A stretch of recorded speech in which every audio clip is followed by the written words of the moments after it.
മലയാള നാടിന്റെ ഐശ്വര്യത്തിനായി ശ്രീ പരശുരാമനാൽ പ്രതിഷ്ഠിക്കപ്പെട്ട 108 ശിവാലയങ്ങളിൽ അതിപ്രാധാന്യത്തോടെ നിലകൊള്ളുന്ന ചേലക്കര വെങ്ങാനല്ലൂർ ശ്രീ മഹാശിവക്ഷേത്രത്തിൽ അഷ്ടമി മഹോത്സവം ഇന്ന് ഭക്തിയുടെയും ആഘോഷത്തിന്റെയും നിറവിൽ.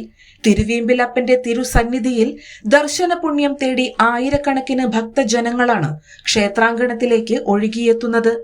വൃശ്ചിക മാസത്തിലെ അഷ്ടമി ദിവസമാണ് വെങ്ങാനല്ലൂരിൽ പ്രധാനമായും ഉത്സവം കൊണ്ടാടുന്നത്.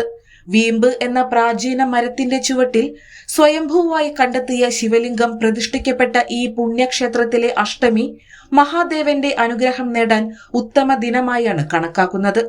രാവിലെ ഉഷപൂജ, എതിരേറ്റുപൂജ, ഗണപതി ഹോമം എന്നിവയോടെ ചടങ്ങുകൾക്ക് തുടക്കമായി.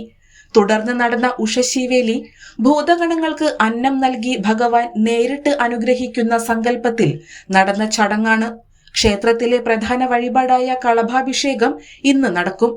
ഉച്ചയ്ക്ക് വിശേഷാൽ പ്രസാദ ഊട്ടോടെ ഭക്തർക്ക് അന്നദാനത്തിന്റെ അനുഗ്രഹവും ലഭിക്കും. വൈകുന്നേരത്തോടെയാണ് ഉത്സവത്തിന്റെ വർണ്ണപ്പൊലിമയേറുന്ന കാഴ്ചകൾ അരങ്ങേറുക.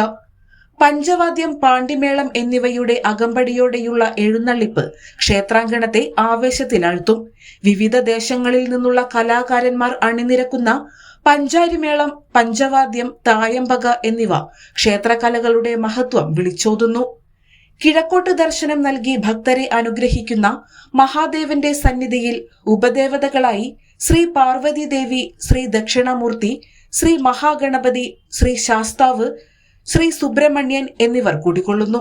ഭക്തരുടെ സകല ദുരിതങ്ങളും നീക്കി ഐശ്വര്യവും സൗഭാഗ്യവും നൽകാൻ തിരുവീമ്പിലപ്പന്റെ ഈ അഷ്ടമി ദർശനം പരമപ്രധാനമാണ്.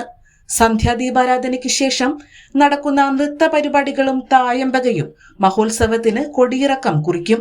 പുരാതനമായ വട്ടശ്രീകോവിലും മരത്തിൽ തീർത്ത മനോഹരമായ കൊത്തുപണികളോടുകൂടിയ മണ്ഡപവും ക്ഷേത്രത്തിന്റെ പ്രൗഢി വിളിച്ചോതുന്നതാണ്.